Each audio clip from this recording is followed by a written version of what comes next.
ஈசனே சிவகாமி நேசனே என ஈன்ற தில்லைவாழ் நடராஜனுடைய திருவடியை வணங்கி அருள் தரும் மண்டலகால 48 மண்டலகால விநாயகப் பெருமானுடைய கோடான கோடி பொற்றாமரை திருவடியை வணங்கியும், ராகு பகவான் மீன ராசியிலிருந்து கும்ப ராசிக்கும், கேது பகவான் கன்னி ராசியிலிருந்து சிம்ம ராசிக்கும் பயிற்சியாகின்றார். அப்போ ராகு கேதுனால என்ன பலன்?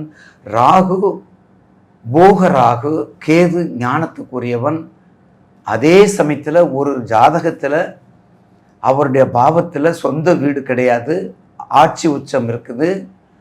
இந்த ராகு கேதுக்கள் என்ற சர்ப்ப கிரகங்கள், நிழல் கிரகங்கள், சாயா கிரகங்கள் தான் ஒரு மனிதனுடைய வாழ்க்கையை நிர்ணயம் செய்வது. ஏன் தெரியுங்களா? இந்த பூர்வ புண்ணியம் சொல்கிறோம் பார்த்தீங்களா, அந்த பூர்வ புண்ணியம் இந்த லக்னத்திலிருந்து 5ஆம் இடத்தை நிர்ணயிக்கக்கூடியது ராகு கேதுக்கள். ஆனால் அதே ராகு கேது தான் எல்லா செல்வத்தையும் கொடுக்கக்கூடியவங்க. ஒரு மனிதனுக்கு ராகு சரியான இடத்துல இருந்து சரியான சாரம் பெற்றால் அவனை பேரரசன் ஆக்கிவிடும். அதே சமயத்தில் கேதுவும் சரியான இடத்துல இருந்தால் அவனை உச்சத்தில் போய் ஞானியாக்கிவிடும்.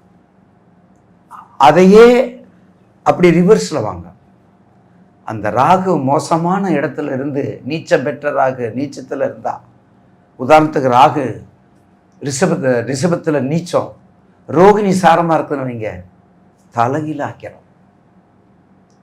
அசிங்கப்படுறது, வெக்கப்படுறது, வேதனைப்படுறது, திருட்டுத்தனம் பண்ணுறது, வழக்குக்கு போகிறது, எல்லாத்தையும் கொடுத்து கேவலப்படுத்தி விட்டு கீழே தள்ளிடும். அதே கேதுவும் அதே மாதிரி என்னென்ன இயற்கை சம்பந்தங்கள், இயற்கை சம்பந்த பஞ்சபூதங்கள், நிலம், நீர், நெருப்பு, காற்று, அது பூரா அடித்து மக்களுக்கு ஒரு பாடத்தை கற்பித்து கொடுப்பது கேது. நிறைய கேள்வி கேளுங்க, அதுக்கெல்லாம் ஐயா எந்த தட்சணையும் வாங்க மாட்டோம். நிறைய கேள்வி கேட்குறாங்க. இப்போவே நேற்றுக்கு சொன்னாங்க கமெண்ட்ஸில், ஐயா குருஜி ஃப்ரீயாகவே சொல்கிறாரு, சந்தேகம் கட்ட என்ன வேணாலும் சொல்கிறாருலாம் சொல்லியிருக்காங்க.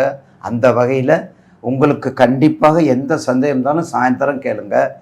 சிம்ம ராசிக்கு கண்டிப்பாக, கடகத்துக்கு எப்படி இருந்தது? கடகத்துக்கு 8, இது 7. அப்போ கடகத்துக்கு 8 என்ன? மாங்கல்யம் சம்பந்தப்பட்டது, துணைவன் சம்பந்தப்பட்டது, பார்ட்னர் சம்பந்தப்பட்டது. அப்போ கண்டிப்பாக புதிய தொழிலோ புதிய நிறுவனமோ இதில் எதுவுமே இல்லாமல் டைரெக்டாக போய் நீங்கள் பெரிய ஆள் ஆகக்கூடியது அரசியல் தான். அதுக்கு எந்த மூலதனம் தேவையில்லை, ஆனால் அதுக்கு தான் மிகப்பெரிய மூலதனம் தேவை. யார் என்ன கேட்குறங்களோ உடனே என்ன ஆகணும்? கூகுள் பேலேருந்து ஜிபேலேருந்து எடுத்து கொடுத்துக்கிட்டே இருக்கணும். அப்போ தான் என்ன ஆகும்? அங்கே இன்க்ரீஸ் ஆகும் இல்லைங்களா? அப்படிப்பட்ட சிம்ம ராசி நேயர்களுக்கு வேகமும் தாகமும் திறமையும் உள்ள எல்லா திறமையும் இருக்குதுங்க. ஆனால் எதுவுமே வெற்றி அடையலை. எல்லா வலிமையும் இருக்குதுங்க, ஆனால் எதுவும் எங்களுக்கு வழங்கப்படவில்லை. ஏன்? அஷ்டமத்து சனி பாதிப்பு கொஞ்சம் இருக்குது. சிம்ம ராசிக்கு அஷ்டமத்து சனி பாதிப்பு கொஞ்சம் இருக்குது. அதனால தானே அவளையே கவலைப்பட வேண்டிய அவசியம் இல்லை. கண்டிப்பாக இந்த ராகு பேச்சு உங்களுடைய ராசிக்கு கண்டிப்பாக சமசப்தம பார்வை. அப்போ திருமணங்கள் கொஞ்சம் தடைபடலாம், குழந்தை பாக்கியம் தடைபடலாம், தொழில் தயவு செய்து புதுசாக எதுவும் ஆரம்பிச்சிடாதீங்க, புதிய தொழில் எதையும் ஆரம்பிச்சிடாதீங்க. ஏன்னா புதிய தொழில் ஆரம்பிக்கிறதுக்கு அவ்வளவான என்ன தசா புத்தி இருந்தாலும் புதிய தொழில் எதுவும் ஆரம்பிச்சிடாதீங்க. இருப்பதை வச்சு சிறப்புடன் செயல்படுத்தக்கூடியவங்க தான் சிம்ம ராசிக்காரவங்க. போல்ட்டாக இருப்பீங்க, கமாண்டிங்காக இருப்பீங்க, ஆர்டர் பண்ணுங்க. உங்கள் தொழில் எலக்ட்ரிக்கலாக இருக்கணும், உங்கள் தொழில் கெமிக்கலாக இருக்கணும், உங்கள் தொழில் மெடிசனாக இருக்கணும், உங்கள் தொழில் நிர்வாகம் இருக்கணும், உங்கள் தொழில் கொஞ்சம் ரியல் எஸ்டேட்டாக இருக்கலாம், நிர்வாகம் இருக்கலாம், புரோகிதராக இருக்கலாம், மருந்து சம்மந்தப்பட்டது, நகை சம்மந்தப்பட்டது, மருந்து சம்மந்தப்பட்டது, எல்லாமே உங்களுக்கு சொந்தக்காரவங்க,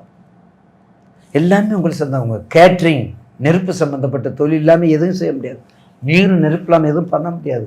அப்போ கேட்ரிங் சம்மந்தப்பட்டது இதெல்லாம் செய்யும்போது ஒரு மிகப்பெரிய மாற்றத்தை கொடுக்குமே தவிர நல்ல பலத்தையும் நல்ல வளத்தையும் கொடுக்கும், முன்னேற்றத்தை கொஞ்சம் தர கொடுக்கும். உங்கள் ஜனன ஜாதகத்தில் எங்கே ராகு கேது இருக்கான்னு மட்டும் பார்த்து. ஏன்னா கடகராசியோட சிம்ம ராசிக்கு நான் உங்களுக்கு அந்த அஷ்டமத்து சனி பாதிப்பு கம்மி. ஏன்னா கடகராசிக்கு 8ஆம் இடத்துக்கு வரும்போது சனீஸ்வரன்றாரு, பகை கிரகம். சிம்ம ராசிக்கு வரும்போது குரு வந்துடுறாரு. அப்போ அதனுடைய தாக்கங்கள் 10% குறையும், அதனுடைய பலன் 10% குறையும், அதனுடைய வீரியத்தன்மை 10% குறையும். அதனால தான் கடக ராசிக்கு அஷ்டமத்து சனியோட சிம்ம ராசினுடைய அஷ்டமத்து சனி மிக குறைவு. இதில் நீங்கள் இன்னும் சிம்ம லக்கணம், மேஷ லக்கணம் இப்படி இருந்தால் இன்னும் கொஞ்சம் நல்லாயிருக்கும். இப்படி இருந்தால் இன்னும் கொஞ்சம் நல்லாவே இருக்கும். உங்களுடைய நான் மேற்கொண்ட தொழில் என்ன தொழில் செய்யணும் அந்த தொழில் மட்டும் தயவு செய்து பார்த்துக்கோங்க. நல்ல எக்ஸாம் எழுதுங்க, ஐஏஎஸ் ஆகுங்க, ஐபிஎஸ் எழுதுங்க, ஐஏபிஎஸ் எழுதுங்க, ஹை எக்ஸிக்யூட்டிவாக இருங்க, அம்பாஸ்டராக போங்க, கம்யூனிகேஷனாக போங்க, நிர்வாகத்தில் சீப்பாக போங்க, சுப்ரீம் கோர்ட்டில் லாயராக போங்க. சாதாரண ஆளில் நீங்கள் வேலை செய்ய மாட்டீங்க, வேலை வாங்குவீங்க. போதுமா? சிம்மராசிக்காரவங்க என்னைக்குமே வேலை செய்ய மாட்டாங்க, வேலை வாங்கக்கூடியவங்க. அதுலேயும் சித்திரை மாதம் நம்ம பிறந்திருக்கணும் இங்கே. அப்போ ராசிநாதன் எப்படி இருப்பார் உங்களுக்கு? அடி நொறுக்கி கட்டலாம். சித்திரையில் பிறக்கிறவங்களுக்கு முத்திரை பதிக்காமல் விட மாட்டாங்க. ஆவணியில் பிறக்கிறவங்க கண்டிப்பாக, கார்த்திகையில் பிறக்கிறவங்க, தையில் பிறக்கிறவங்க எல்லாமே சுப்பீரியர் போஸ்டில் இருப்பாங்க. அதே மாதிரி கேதுக்கு வாங்க. அப்போ கேது யார் வீட்டில் இருக்காரு? உங்கள் வீட்டில் இருக்கார். கேது சிம்ம வீட்டில் இருக்கார். அப்போ கேது சிம்ம வீட்டில் இருக்கும்போது என்னதான் இருந்தாலும் அது 2 இது 1. அப்போ 1க்கும் 7க்கும் 1க்கும் எல்லாம் ஒன்று தானே. அப்போ குடும்பம் மிக கவனம், பார்ட்னர்ஷிப் மிக கவனம், கணவன் மனைவி உறவு கவனம், பங்காளி சண்டை மிக கவனம், நண்பர்கள் பார்ட்னர்ஷிப் என்ன செஞ்சாலும் கொடுத்துருங்க, என் உயிரை வேணாலும் கேட்குறேன் கொடுத்துருங்க. ஆனால் பணப்புழக்கத்தில் மட்டும் எதுவும் கொடுக்காதீங்க, பணத்தை மட்டும் எதுவும் கொடுக்காதீங்க. அப்படி சொல்கிறோம் பார்த்தீங்களா? அதே தான். என்ன வேணாலும் வைக்குங்க, பணத்தை மட்டும் கொடுத்துடாதீங்க. அப்படி இருந்துக்கிட்டா கேது வாழ்க்கை பயணத்தில் மிக உங்களோட சேர்ந்து வரும். கன்னியிலிருந்து இப்போ சிம்மத்துக்கு போகிறார், அவர் மீனத்திலிருந்து கும்பத்துக்கு வர்றார். அவருக்கு பிரச்சனையே இல்லை, அவர் வீட்டுக்கு வர்றார். சனி வீடு அவர் வீடு தானே, அவர் சொந்தக்கார வீடு தானே. கேதுவும் கூட அவருக்கு நம்ம சொல்லலாம், கேதுவும் அவர் சொந்தக்கார வீடுன்னு சொல்லலாம். ஏன்னா சிம்மம் யோகாதிபதி செவ்வாய். என்னைக்கு நான் உங்களுக்கு ஒரு பேசிக்கு ஒரு லாஜிக் என்ன பிரின்சிபல்னா, செவ்வாயும் கேதுவும் ஒரு கேரக்டர், ஒரு வண்டிக்கு 2 மாறி.